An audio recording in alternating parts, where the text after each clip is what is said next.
تعال شوف الكارثة. الحكومة العراقية دازة مساعدات 20 فريق إنقاذ بسيارات الأطفاء وكل التجهيزات من صهاريج وتناكر مياه، علما لمساعدة الشعب السوري ولإخماد الحرائق. بينما السوريين شو يدزونا انتحاريين. شوف المعادلة، هاي المعادلة إلها أصل، إلها جذور.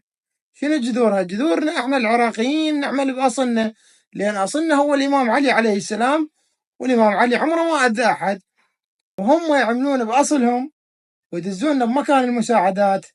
ما شاء الله انتحاريين، وهاي الانتحاريين تعرفونهم بعد شلون يساعدون المساعدات.